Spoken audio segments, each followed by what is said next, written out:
esse resultado passa uma interpretação bem legal para a gente, que é a seguinte.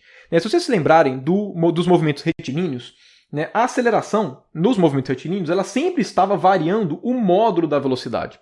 Por que isso acontecia? Porque o movimento era retilíneo. Sempre que a aceleração e velocidade estão apontando, estão na mesma direção, independente se é no mesmo sentido ou sentidos contrários, se está na mesma direção, a aceleração modifica o módulo da velocidade. Nesse caso daqui, o módulo da velocidade é constante, mas a gente sabe que tem que ter aceleração, porque o vetor está variando. Percebam que nesse caso, a aceleração é sempre perpendicular à velocidade. Qual é a informação que a gente chega? A informação que a gente chega é que toda vez que a aceleração for paralela à velocidade, a aceleração ela modifica, ela gera uma modificação, então modifica o módulo de v. Módulo de v.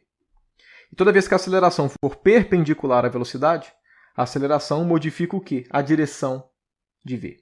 Como a gente faz essa separação conceitual da aceleração na parcela paralela ao vetor velocidade e na parcela perpendicular ao vetor velocidade, a gente dá um nome para essas duas parcelas da aceleração. A gente fala que essa aceleração, que é tangente à velocidade, ela é chamada de aceleração tangencial. Então, aceleração tangencial. E a outra parcela, que é a parcela da aceleração, que é perpendicular à velocidade, a gente chama ela de aceleração centrípeta ou também aceleração normal. Então, vou até colocar aqui, normal / centrípeta.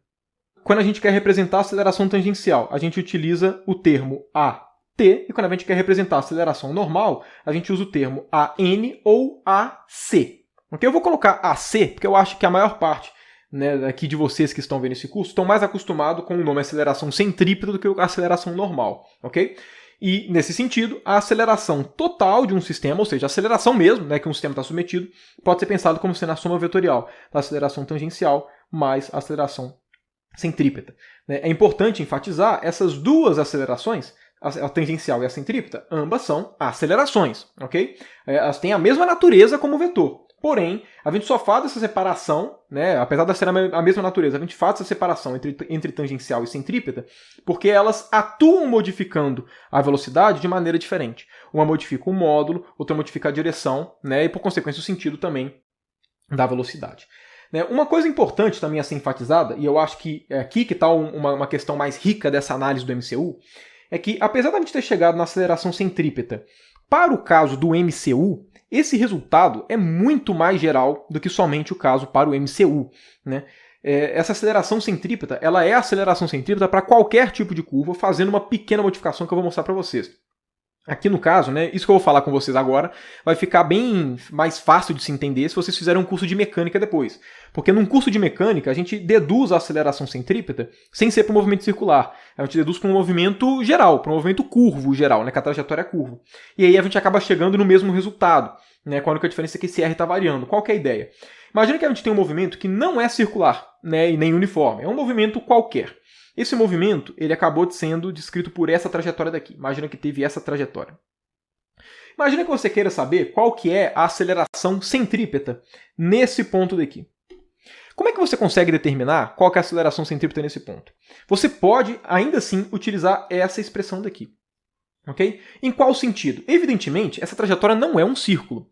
Porém, se você chega muito perto aqui, vocês devem concordar comigo que, olha só, a velocidade vai ser sempre tangente. Então, vamos lá, vetor velocidade vai ser sempre tangente à trajetória. Além disso, nesse ponto vai existir uma aceleração centrípeta, exatamente porque o vetor velocidade está modificando a sua direção. Okay? Pode estar modificando o módulo também e existir uma tangencial, mas eu estou fazendo análise aqui para a centrípeta. Okay? De forma que a centrípeta, a gente sabe que vai existir alguma aceleração para cá. Okay? E no caso a gente sabe que tem que ser para esse sentido. Por quê? Porque a aceleração estar para cá significa que esse vetor velocidade vai ganhando componente nessa direção. E por conta disso ele vai mudando a angulação para cada vez mais próximo da aceleração, do vetor aceleração centrípeta, fazendo exatamente esse tipo de curva que está aqui. Olha só, se a gente dá um zoom suficiente, analisa só uma porção aqui desse movimento. Analisa essa porção aqui, bem pequenininha, em torno. Vocês concordam que essa pequenininha parte do movimento é idêntica a qualquer trecho bem pequenininho de um movimento circular uniforme? Pelo seguinte, se o movimento é circular uniforme, o que a gente vai ter? A gente vai ter aqui um movimento, a gente vai ter um círculo como sendo trajetória, certo? Em qualquer ponto desse círculo, a gente vai ter a velocidade como sendo tangente à trajetória e a gente vai ter a aceleração centrípeta apontando para o centro. Evidentemente, né, o ângulo entre velocidade e aceleração centrípeta é sempre, né, 90 graus, então aqui a gente vai ter um ângulo de 90 graus, igual no caso circular.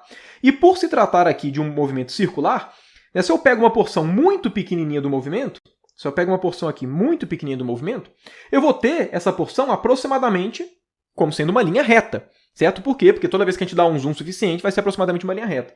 Essa linha reta é a linha reta tangente à velocidade perpendicular à aceleração centrípeta, que é exatamente o que acontece aqui.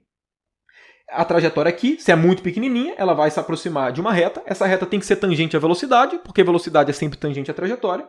E vai ter o vetor aceleração centrípeta, que é perpendicular. Então perceba, quando você aproxima muito qualquer trecho curvo de uma trajetória, ele sempre é análogo a um trecho de um movimento circular uniforme. Então, a aceleração centrípeta, né, nessa nossa curva, que não é um círculo, né, nesse ponto daqui, a aceleração centrípeta também pode ser escrito o módulo dela como v² sobre r. Mas quem que é esse r, já que o nosso movimento não é um círculo?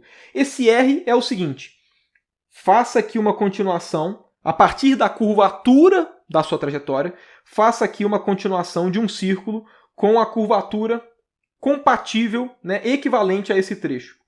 Esse círculo imaginário, na qual esse trechinho pequenininho poderia ser um pedaço dele, porque tem a curvatura adequada, esse círculo tem um certo raio R.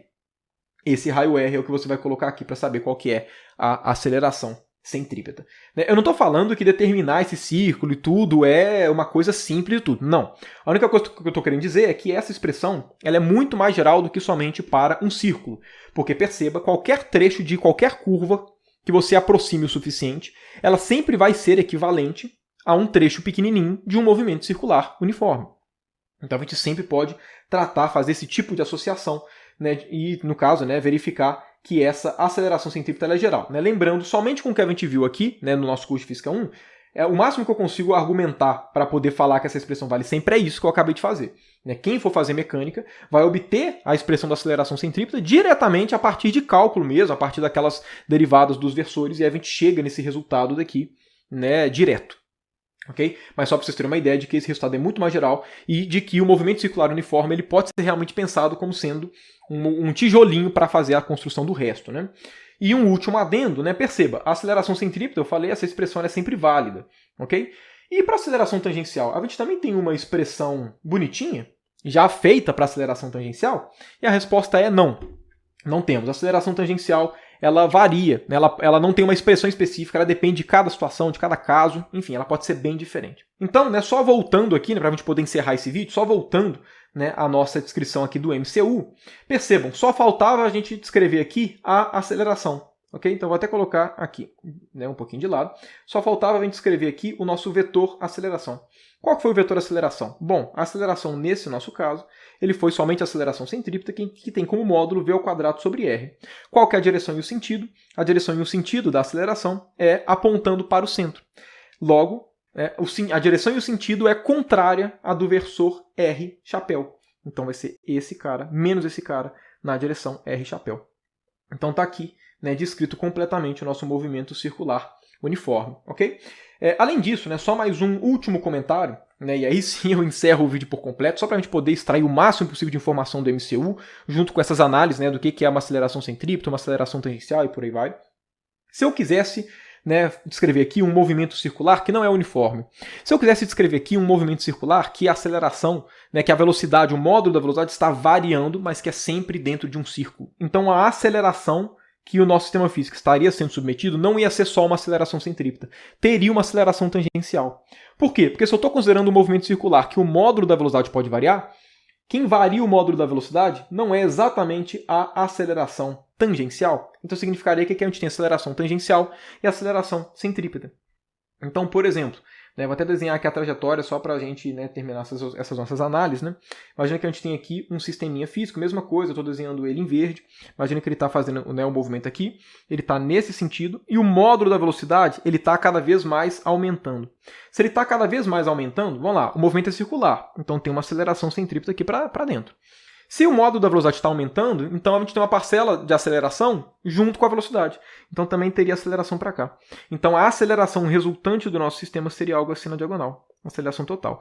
Essa seria a centrípeta, essa seria a tangencial. Okay? Só para que você tenha exatamente essa ideia, né? Nem sempre no movimento circular a aceleração ela aponta para o centro. Ela aponta para o centro só se for centrípeta. Se não for centrípeta, vai ter componente tangencial. E aí ela vai ter uma direção, né, qualquer, uma direção na diagonal, né, com relação ao eixo que separa, né, com relação ao eixo do raio do círculo. Além disso, como a aceleração tangencial ela modifica o módulo da velocidade, significa que o módulo da aceleração tangencial quantifica a taxa com que o módulo da velocidade varia. Se a aceleração tangencial, né, quantifica a taxa com que a velocidade, né, com que o módulo da velocidade varia no tempo, o que a gente pode escrever? Né? A aceleração tangencial ela é a derivada do módulo do vetor velocidade. Okay? Uma coisa ser a taxa de variação de uma grandeza com relação ao tempo é a mesma coisa que fazer a derivada.